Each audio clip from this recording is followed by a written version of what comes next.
네, 방금 소개받은 안덕원 목사입니다. 보통 많은 분들이 제 이름을 듣고 동네 이름하고 비슷하다고 얘기를 하더라고요. 갑자기 옛날에 흑역사가 생각이 나네요. 저희 채플에서 어떤 학생이 제가 설교하는 날이었어요. 사랑하는 우리 인덕원 교수님, 말씀 전할 때 주님께서 함께 하셔서, 근데 처음에는 눈치 못 챘나 봐요. 여기서 크크 소리가 들리는 거예요. 그러더니 이렇게 막 파도가 이렇게 밀려가듯이 크크크크크크 이렇게 했던 기억이 나요. 제 이름을 아마 여러분들은 잘 잊지 못하실 겁니다. 왜냐하면 너무 비슷하니까. 아까 나이 차이를 밝히지 않으셨어요. 어떻게 할까요? 알려드릴까요? 알려드리지 말까요? 4년 선배님이십니다.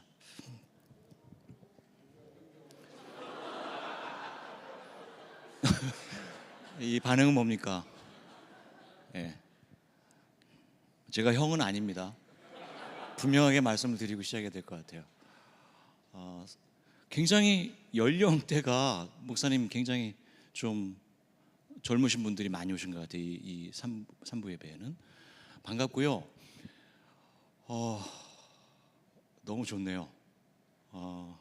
이렇게 존경하는 선배 목사님 교회에 와서 설교할 수 있어서 영광으로 생각하고요, 큰 기쁨으로 생각합니다. 오늘 나누는 말씀을 통해서 정말 하나님께서 원하시는 그런 삶을 살아가는데 우리가 소중한 말씀으로 우리 기억 속에 남게 되기를 간절히 소망합니다. 제가 최근에 읽은 책 중에 다윗과 골리앗이라는 책이 있습니다. 말콤 글래드웰이라는 분이 썼습니다. 근데 이 말콤 글래드웰이 쓴 이 책이 엄청나게 많이 팔렸습니다. 많은 사람들에게 아주 긍정적인 반응을 불러일으켰는데, 여러분들이 이 책을 읽어보지 못했어도 아마 1만 시간의 법칙 이런 건 들어보셨을 거예요. 그걸 상업화한 작가입니다. 내용이 굉장히 좋습니다. 읽어볼 만한데 어떻게 말씀드려야 될까요? 우리에게 귀한 도전이 되는 그런 이야기도 많이 담겨 있어요. 그래서 약자의 강함, 약함이 강함이 되고 강함이 약함이 되는 이런 이야기 담고 있고요. 대단히 통찰이 뛰어난 그런 작가입니다. 그래서 그분이 다윗과 골리앗이라는 제목으로 책을 내면서 맨 처음에 꺼낸 얘기가 바로 다윗이 어떻게 골리앗을 이길 수 있었는가에 대한 이야기예요. 이야기가 재밌습니다. 다윗이 다가선 게 아니고 사실은 골리앗이 내게로 다가오라고 먼저 얘기를 하거든요. 그 구절에 착안해서 어떻게 설명을 하냐면, 아마도 골리앗은 그때 당시 이제 거인들을 앞세워서 옛날에 전쟁을 할 때 위압감을 주고 공포심을 주어서 전쟁에서 사용하는 경우가 있거든요. 아마도 골리앗은 말단 비대증을 가진 사람이었을 것이다, 이렇게 추정을 해요. 그래서 이게 다 커지는 바람에 몸이 둔해져서 다윗에게 다가오라고 얘기했을 것이다. 그런 추정을 합니다. 저는 믿을 만한 건 아닙니다. 그냥 추정한 거예요. 그리고 이렇게 얘기를 합니다. 다윗이 이길 수 있었던 것은 바로 그렇게 느린, 물론 보기에는 너무너무 무서운 존재지만 느리기 때문에 빨리 멀리서 그 사람을 이길 수 있는 방법을 찾았기 때문에 승리했을 것이다, 이렇게 결론을 내립니다. 그 물맷돌, 그 다윗이 가지고 있던 전략과 전술에 대해서 높이 평가하는 거죠. 자, 여기까지는 읽으면 합니다. 괜찮아요. 그런데 그분이 놓친 게 있습니다. 놓친 게 뭐냐면 바로 사무엘상 17장 45절 말씀이에요. 그 절 한번 다 같이 읽어볼까요? 시작. 너는 칼과 창과 단창으로 내게 나오거니와 나는 만군의 여호와의 이름 곧 내가 모욕하는 이스라엘 군대의 하나님의 이름으로 내게 나아가노라. 이 구절을 여러분들이 좀 눈여겨보셨으면 좋겠습니다. 여기에는 골리앗이 가지고 있는 무기가 등장합니다. 칼과 창과 단창입니다. 그렇다면 이 문장이 논리적으로 맞으려면 이렇게 해야 됩니다. 너는 칼과 창과 단창으로 나오는데 나는 더 좋은 새로 만든 칼과 창과 단창으로 나온다 라고 한다거나, 물맷돌도 괜찮아요. 왜냐면 비교가 되니까, 같은 무기니까. 너는 칼과 창과 단창으로 나오지만 나는 물맷돌 가지고 나왔어 이렇게 해야 논리적으로 맞아요. 여러분 비교를 할 때 핸드폰 I사하고 S사랑 비교하잖아요. TV, 그렇죠? 그렇게 비교를 해야 논리적으로 맞는 거예요. 이 비논리적인 문장이에요. 성경에 비논리적인 문장이 나옵니다. 이렇게 뭐라고 그래요? 너는 칼과 창과 단창으로 내게 나오거니와 나는 만군의 여호와의 이름 곧 내가 모욕하는 이스라엘 군대 하나님의 이름으로 내게 나아가노라. 무기가 완전히 다릅니다. 칼과 창과 단창, 이것을 이기는 무기는 사실은 물맷돌이 아니라는 거예요. 우리에게 전략과 전술도 굉장히 중요합니다. 필요하죠, 당연히. 우리에게 지혜가 필요합니다. 그래서 성경 말씀에 비둘기처럼 순결해야 되지만 동시에 뱀과 같은 지혜도 우리에게 필요하다는 말씀이 있는 거예요. 전략과 전술 필요합니다. 그런데 이 전쟁을 근본적으로 이길 수밖에 없었던 이유에 대해서 다윗이 분명하게 선언하고 있는 거예요. 나는 무기를 가지고 나온 게 아니고 내 배후에 만군의 여호와 하나님이 계시다라고 얘기하는 겁니다. 여러분, 성경에 나오는 많은 무기들 가운데 어처구니 없는 무기들도 있어요. 횃불도 나오고 항아리도 나옵니다. 기드온이 썼던 것. 횃불과 항아리로 칼과 창을 이길 수가 없습니다, 여러분. 그러나 주님의 도움 가운데 만군의 여호와의 이름으로 그 전쟁에서 승리하는 것입니다. 이걸 놓치고 있는 거죠, 작가는. 작가의 눈에는 만군의 여호와의 이름이 보이지 않았나 봐요. 자, 제가 왜 이 전쟁 이야기를 서두에 꺼냈느냐? 읽을 말씀은 골로새서의 말씀인데 갑자기 느닷없이 왜 다윗과 골리앗 얘기를 꺼냈느냐 하면 모든 전쟁은 전략과 전술이 중요한데 사실 알고 보면 가장 근본적인 것이 바뀌어야만, 근본적인 것이 해결될 때 전쟁에서 승리할 수 있다는 걸 우리에게 알려주기 때문입니다. 골로새 교회가 전쟁 중에 있었어요. 그러니까 실제로 치고받고 싸우는 전쟁이 아니라 로마의 지배하에 있었습니다. 그 식민지 하에서 사는 삶이 얼마나 척박하고 놀라운지는 여러분들이 겪어보지 못했겠지만 잘 알고 있죠. 저도 할머니로부터 많은 얘기를 들었어요. 뭐 잡혀간 얘기, 뭐 이런 얘기, 끔찍하죠. 정말 어려운 상황 가운데 놓여 있었고, 그다음에 이단, 뭐 이상한 의식을 행하고 잘못된 가르침 가운데 있고, 그다음에 뭐 천사를 경배하고 극단적인 금욕주의, 밥도 못 먹게 하고 뭐 이런 것들이 있어요. 잘못된 가르침이 사람들을 망가뜨리는 걸 바울 사도가 목격하게 된 거죠. 교회가 너무너무 어지럽습니다. 힘든 가운데 있어요. 전쟁 중이라는 거예요. 그래서 유혹이 많고 위기가 많으니까 바울 사도가 골로새 교회에 보내는 편지인데 라오디게아 교회에게도 함께 읽으라고 얘기를 해요. 그러니까 이게 전반적인 현상이었던 거죠. 그때 당시 많은 교회들이 이런 어려움 가운데 있었던 거예요. 그리고 바울이 이런 이야기 자주 하죠. 너희는 그리스도의 군사다. 이게 전쟁 중인 거예요. 그냥 이렇게 평화로운 세상이 아니고 위기 가운데 놓여 있고 성도들이 어려움 가운데 처해 있는 거예요. 이 상황 속에서 어떻게 이겨야 되나? 여러분, 그 이야기를 오늘 말씀에 전해주고 있어요. 자, 그럼 이렇게 질문하실 거예요, 여러분들이. 다윗과 골리앗은 옛날 이야기 그렇다 치고 골로새 교회는 그때 초기 교회였으니까 어려움이 있었을 것이고, 근데 우리가 무슨 상관이 있습니까? 이 말씀을 읽어야 할 이유가 뭡니까 도대체? 골로새 교회에 쓴 편지인데. 제가 이렇게 말씀드리고 싶어요. 너무너무 심각해요. 저희 사는 이 세상이. 이단의 유혹이 정말 어마무시합니다. 여러분, 우울증, 마약 중독, 알코올 중독, 매춘, 약물 중독, 수많은 사람들이 사실은 고통 가운데 있고 유혹 가운데 놓여져 있습니다.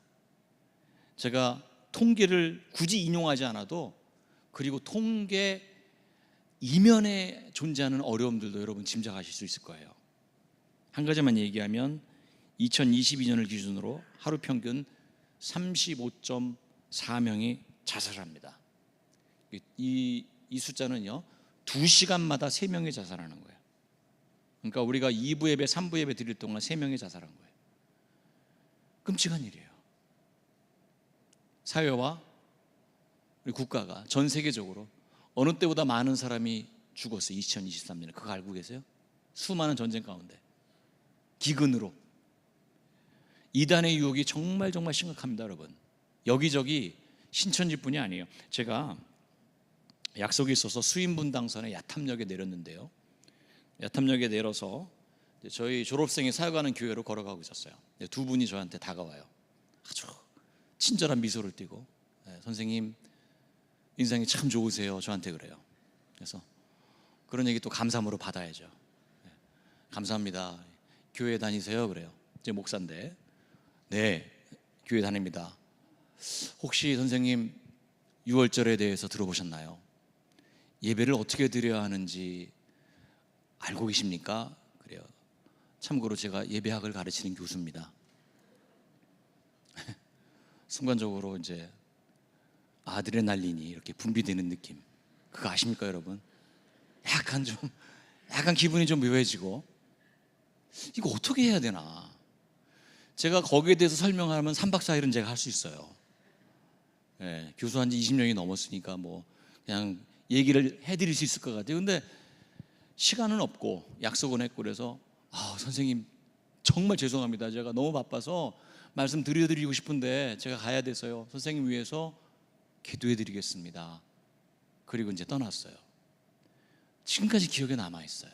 그분들 어떻게 사실까?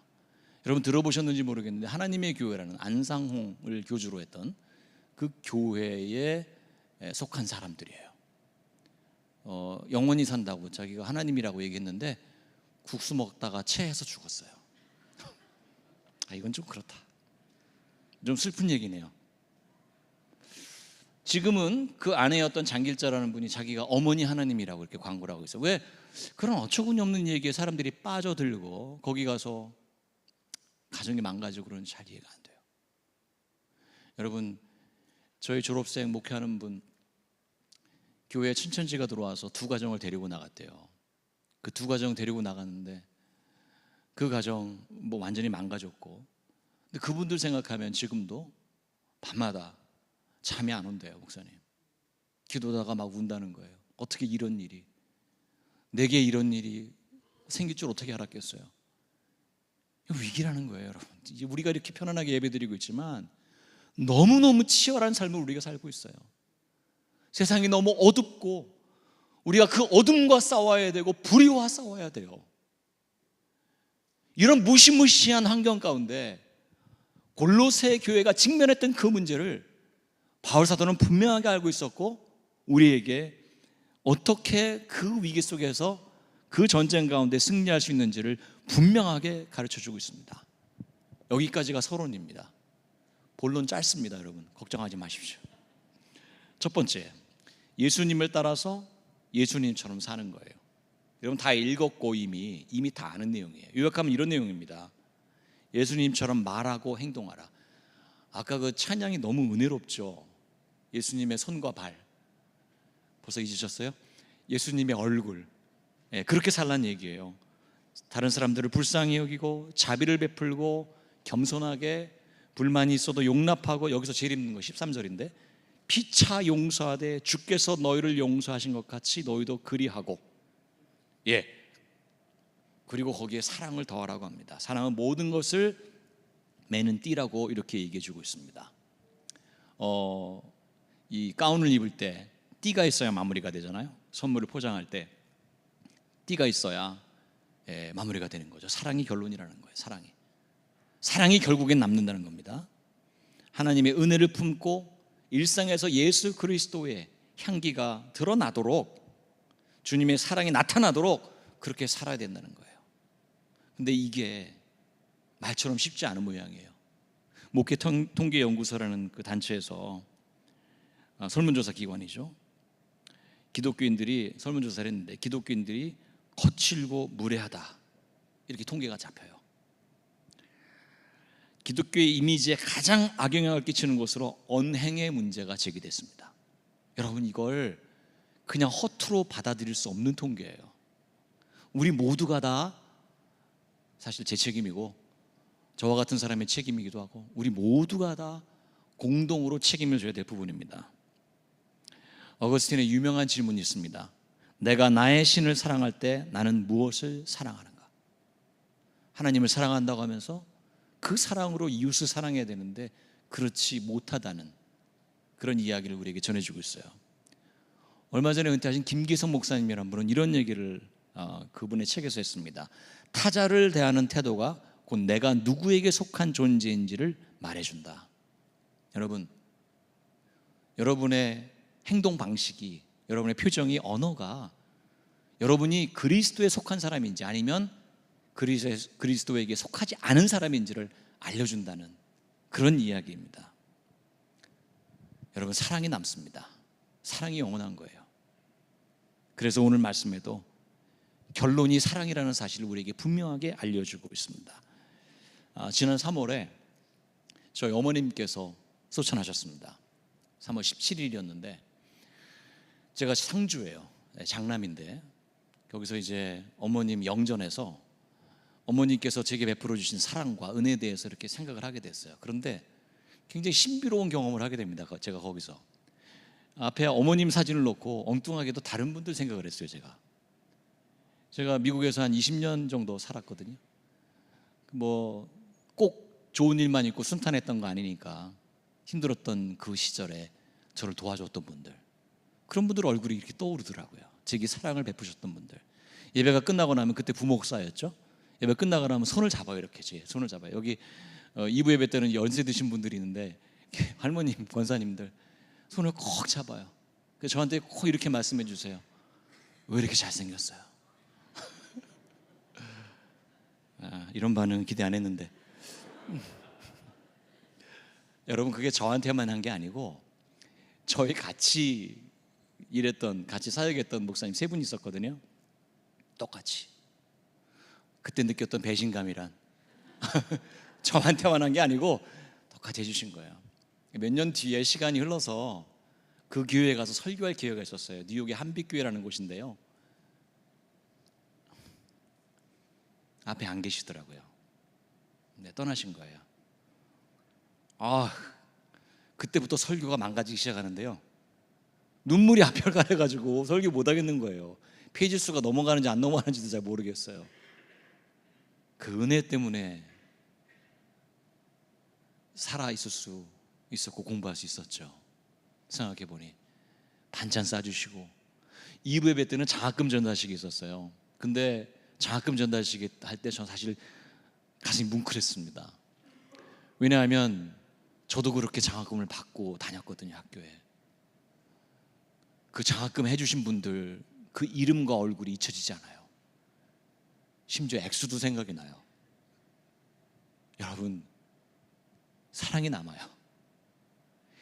제 이 작은 마음에도 그 사랑이 남아있는데 여러분들이 하시는 그 베푸시는 그 내용들이 하늘에 우리 예수님의 마음에 얼마나 분명하게 남을 것인가, 그런 기대를 가지고 살았으면 좋겠어요. 제가 그래서 엉엉 울었어요. 어머님 영전 앞에서. 사람들이 오해했을 거예요. 야, 안도건 목사 무지하게 효자인가 보다. 사실 그게 아니었어요. 어머님 외에 다른 분들을 생각했어요. 은혜를 베푸셨던 분들, 사랑을 베푸셨던 분들. 여러분, 삶으로 번역된 신앙, 그것이 남기는 여운, 그것이 미치는 영향, 이것이 어마어마하게 큽니다. 제가 2달 전에 울산에 있는 한 교회에 청년 집회에 갔었습니다. 청년 집회를 마치고 청년 집회에서는 제 흑역사를 공개합니다. 근데 여기서는 할 수가 없겠어요. 보니까 이게 공감이 될런지 안 될런지 잘 모르겠어요. 그 대학생도, 제가 대학생 때 좀 힘들었거든요. 너무너무 힘들고 막, 그래서 일종의 우울증이죠. 그 극복했던 이야기들을 이렇게 나누거든요. 근데 제가 그 얘기를 하려는 건 아니에요. 언제 기회가 있을지 모르겠지만 하여튼 거기서 목사님 아들을 만나게 되었는데 그분이 제가 만났을 때 전역한 지 2주 지난 친구예요. 그래서 조모 군인데 이야기를 하다가 군대에서 자기가 경험했던 이야기를 제게 나눠주었습니다. 군대에서 정말 생각해 보세요. 그 기독교인임을 드러내고 산다는 거 굉장히 힘든 일입니다, 여러분. 스트레스 받는 일이에요. 그리고 목사 아들로 산다는 것도 제 아들이 목사 아들이잖아요. 별일도 아닌데 굉장히 스트레스 많이 받더라고요. 얘가 목사 아들이 왜 그래 이 말하면 막 경기를 일으켜요. 그런 스트레스가 있는 거죠. 그걸 견뎌내고 어찌됐든 간에 그 부대의 분위기를 잘 만들기 위해서 애쓰고 환대하고 도와주고 배려하고 기도해주고 조변장님 그만하세요 뭐 이러는데도 가서 신경 써주고 이걸 거의 2년 가까이 1년 반 정도죠 지금 한 거예요. 그 얘기를 해주더라고요. 스트레스도 많았고. 맨 마지막 날 저녁을 하면서 이제 소위 파티를 열어준 거죠. 그래서 아끼는 후임에게 물어봤답니다. 자기가 그래도 여기서 나름대로 어렵지만 거룩하게 살려고 노력했는데 어떻게 생각했는지 궁금하다라는 거예요. 그래서 물어봤대요. 너는 나를 누구라 하느냐 물어봤다는 거예요. 그래서 많이 듣던 구절이죠. 그랬더니 이 친구가 후임이 뭐라고 얘기했냐면 조병장님은 살아계신 예수님이죠 그러더라는 거예요. 여러분 농담처럼 했고 실제로 농담이었지만 그 말에 담겨있는 조병장의 1년 반 동안의 한번 삶을 생각해 보세요. 인정받은 거예요. 예수 그리스도의 손과 발이 된 거예요. 예수 그리스도의 얼굴이 된 겁니다. 여러분 별로 감동 안 하시는데 한 3분만 지금 감동하는 얼굴인데 사랑하는 성도 여러분 바로 이겁니다. 우리가 싸우는 방식은 정복이 아니에요. 주님의 방식으로 설득력을 갖는 거예요. 하나님의 은혜 가운데 거하고 그 은혜를 경험한 사람이 내뿜는 카리스마가 은혜란 뜻입니다. 원래 그것으로 사는 거예요. 너희 안에 이 마음을 품으라 그리스도 예수의 마음이니. 여러분 이 마음이야말로 세상을 상대하는 방식이고 또한 수많은 적들과 대면하는 방식입니다. 우리 서부교회 모든 성도님들이 예수님을 기준으로 예수님의 손과 발이 되어서 예수님의 얼굴로 살아가는 축복받은 성도님들 되시기를 간절히 축원합니다. 두 번째로 구체적인 방법입니다. 어떻게 무장할 수 있을 것인가? 그 이야기가 15절에 나오는데요. 주님의 평강이 너의 마음을 주장하게 하라. 여기서 평강이라는 표현이 저는 굉장히 와닿았어요. 왜냐하면 우리 주님께서 지금 세상이 어려운데 너 왜 이러고 있어? 일어나서 싸워야지. 정신 차려. 이렇게 말씀하지 않으셨어요. 두려움이 너를 지배하지 않게 하고 어려움이 너를 억누르지 않게 하고 주님의 평강으로 편안하게 내가 주는 평안 가운데 너희들이 살아야 된다라는 말씀을 저에게 주시는 것 같아요. 그 다음에 이어지는 말씀이 이렇게 됩니다. 같이 읽어볼까요? 16절 말씀인데 시작. 그리스도의 말씀이 너희 속에 풍성히 거하여 모든 지혜로 피차 가르치며 권면하고 시와 찬송과 신령한 노래를 부르며 감사하는 마음으로 하나님을 찬양하고. 여러분 예배와 찬송과 기도, 감사, 여기서 풍성이 거하여라는 말이 나오는데 거하다는 말이 에노이케이토라는 헬라어입니다. 그릭이죠. 그 헬라어는 어떤 의미를 가지고 있냐면 일시적으로 말씀이 머물다가 떠나는 것이 아니고 이 마음속에 집을 짓는, 이 말씀에 영구적으로 머문다는 그런 의미를 가지고 있답니다. 참 신비로운 단어죠. 그 거하다는 말을 이렇게 사용하고 있는 거예요. 사랑하는 성도 여러분, 말씀이 마음에 풍성하게 거하기 위해서 우리가 해야 되는 방법은 그렇게 어렵지 않습니다. 우리 초대교회 성도들은요, 우리 골로새 교회에 쓴 편지를 회람서신이라고 부릅니다. 사실 성경을 가지고 있지 않고, 그래서 바울 사도가 쓴 편지를 서로 돌아가면서 읽는 거예요. 베껴서 집에 가서 나누기도 하고 끊임없이 그걸 반복을 한 거죠. 왜냐? 밖에 바로 이단이 있으니까. 그리고 로마의 위협이 항상 상존하고 있으니까 기독교인으로서 안전하게 그리고 세상의 빛으로 살아가기 위해서는 끊임없이 영적으로 깨어있지 않으면 안 되었기 때문입니다. 여러분, 우리가 사도신경으로 신앙을 고백을 하는데 이 원래 사도신경은 2세기에 세례 문답을 위해서 사용했던 그 문구입니다. 세례를 받는다는 것은 무슨 뜻이냐면 이전에 자신은 죽고 새롭게 태어나서 예수 그리스도와 함께 죽고 함께 산다는 그런 의미를 가지고 있어요.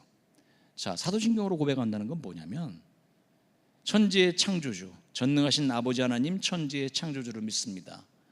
그의 유일하신 아들 우리 주 예수 그리스도를 믿습니다라고 선언하는 것은 뭐냐면 나는 황제를 믿지 않고 황제를 의지하지 않고 예수 그리스도를 믿습니다. 천지의 창조주를 믿습니다라고 고백하는 거예요. 목숨을 건 고백이에요. 그걸 매주 반복하는 거예요.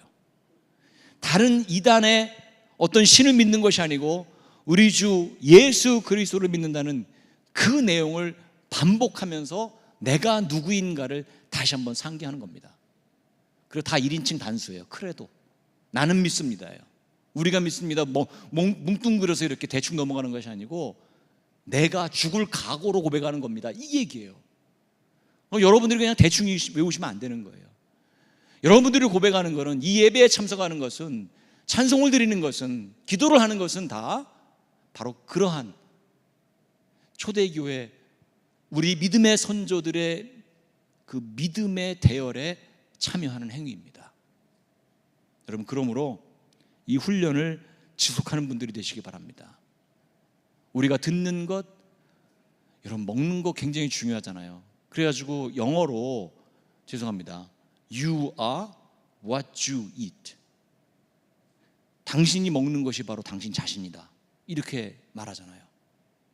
자, 우리가 듣는 것, 우리가 보는 것, 우리가 노래하는 것, 이 모든 것이 바로 우리 자신입니다.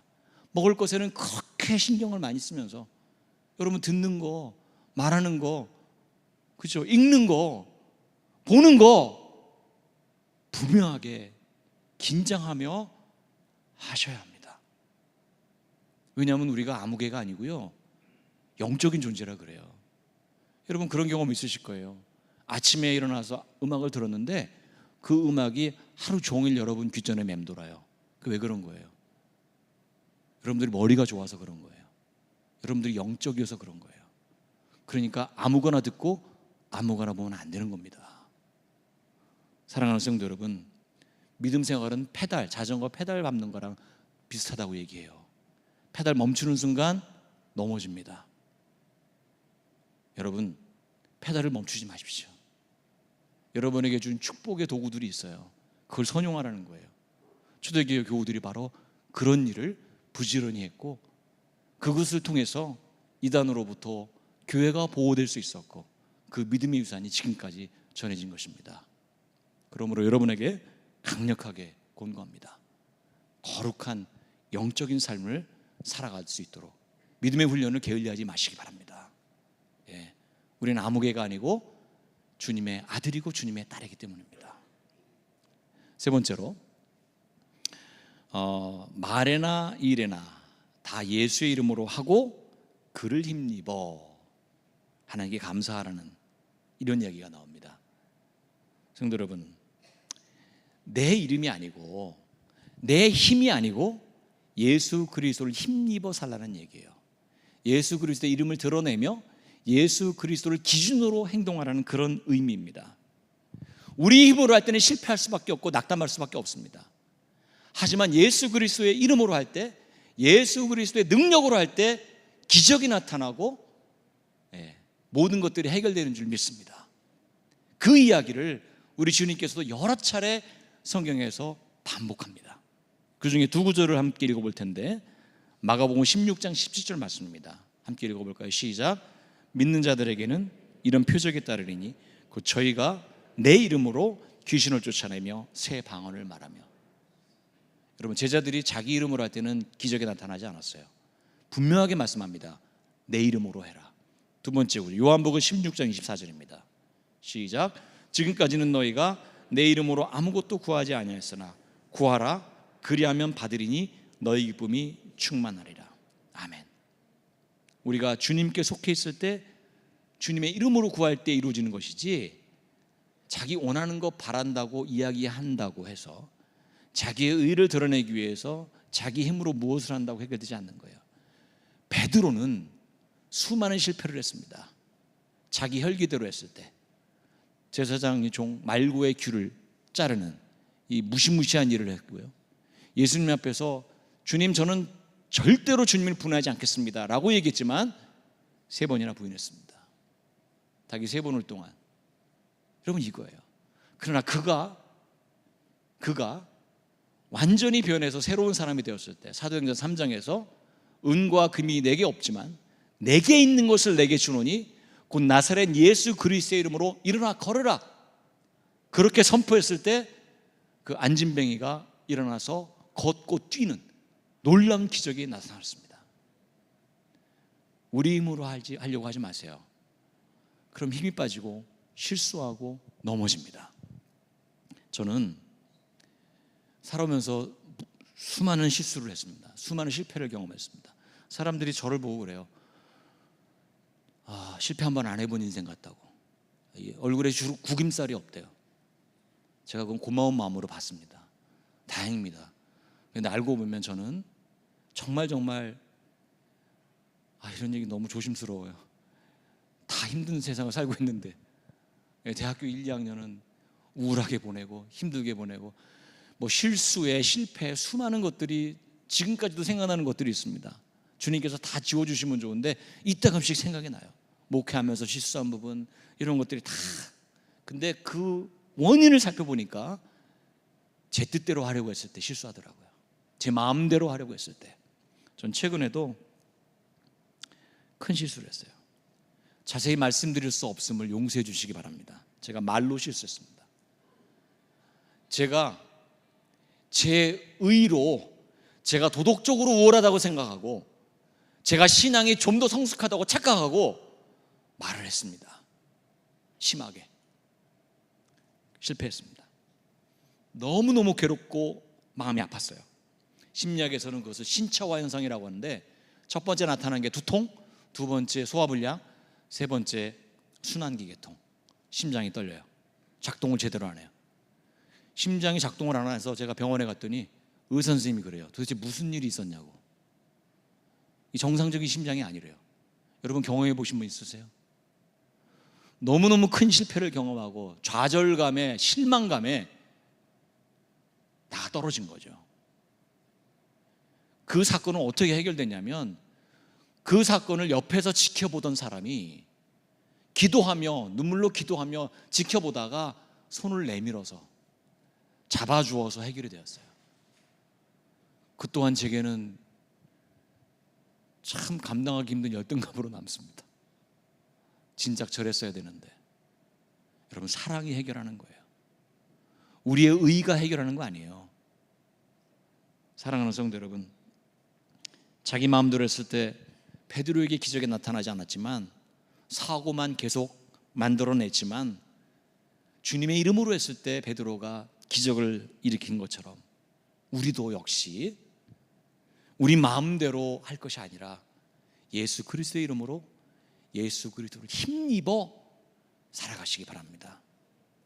여러분, 팀 켈러 목사님의 내가 만든 신이라는 책이 있습니다. 그 책에 이런 내용이 나옵니다. 내가 추종하는 신념, 심지어 명예, 심지어 업적까지도 우리 시대의 가장 무시무시한 우상이 될 수 있다, 이렇게 얘기합니다. 우리의 의, 이 모든 것들이 다 내 생각, 그리고 이렇게 결론을 내립니다. 그 우상은 반드시 우리를 배신한다. 여러분, 배신당하지 마시기 바랍니다. 사랑하는 성도 여러분, 내 힘으로 살다가 낙심하지 마시고 주님을 힘입어 주님의 능력으로, 주님의 이름으로 그렇게 살아가는 여러분 되시기를 간절히 소원합니다. 마지막으로 말씀의 결론을 맺으려고 합니다. 여러분, 제가 서두에 말씀드린 것처럼 우리는 수많은 난관들을 맞이하고 있습니다. 가까이는 여러분의 관계의 문제일 수도 있어요. 재정의 문제일 수도 있습니다. 예기치 않은 병마에 시달릴 수도 있습니다. 성도의 가정에도 그런 고난이 닥치기 마련입니다. 저희 어머님은 돌아가시기 전까지 치매로 5년 동안 투병을 하셨습니다. 나중엔 저도 잘 못 알아보셨어요. 이 모든 것을 다 이해하기는 힘듭니다. 여러분, 세상의 모든 악과 부정이 이거 우리가 해결하기 힘듭니다. 아까 말씀드렸던 모든 사회의 문제들, 여러분 우리가 해결할 수 없을 때 주님께서 우리에게 말씀하십니다. 주 예수의 이름으로, 주 예수를 힘입어 분명히 그 모든 싸움에서 승리할 줄로 믿습니다. 여러분 다 기억하시겠지만, 그래서 말씀을 요약해 보겠습니다. 첫째, 예수님을 따라 예수님처럼 살기 위해 분투하시기 바랍니다. 예수의 손과 발이 되시고 예수님의 얼굴로 살아가시기 바랍니다. 두 번째, 주님의 평강이 우리를 주장하게 하고 말씀과 찬양과 감사로 여러분을 그 아름다운 것들로 채우시기 바랍니다. 세 번째, 우리의 힘에 의지하거나 우리의 의의를 앞세우지 말고 주님을 힘입어서 주님을 높이며 살아가시기 바랍니다. 여러분, 살아가다 보면 우리가 전쟁 가운데 실패할 수도 있고 싸우다가 낭망할 수도 있습니다. 그러나 절대 포기하지 마시기 바랍니다. 우리 주님께서는 십자가의 주님이기도 하지만 부활하신 주님이십니다. 그리고 우리의 생이 여기서 끝나지 않습니다. 마지막 날 적실하게 우리의 모든 삶의 내용을 평가하실 그 주님께 소망을 두고 주님의 이름을 높이며 주님의 뜻대로 살아가는 귀한 서부교회 성도 되시기를 주님의 이름으로 간절히 축원합니다. 기도하겠습니다. 하나님, 매일매일의 삶이 수월하지 않습니다. 우리가 직면해야 될 모든 문제들 가운데 실망하거나 낙담하지 않고 매일매일 매 순간 우리의 여정에 동행하시는 주님 바라보며 주님의 도우심을 구하며 살아가는 저희가 될 수 있도록 축복하여 주시옵소서. 주님의 이름을 높이며 그분께 의지하며 또한 우리의 모든 여정 속에 주님의 은총이 가득할 것을 확신하며 살아가는 우리 모두에게 주님의 놀라운 은총이 가득하기를, 주님의 인도하심이 우리를 주님의 분량까지도 만들어줄 것을 확실히 믿습니다. 주여, 주 예수의 이름으로 살아간 우리 모두가 되게 해주시옵소서. 예수 그리스도 이름으로 기도합니다.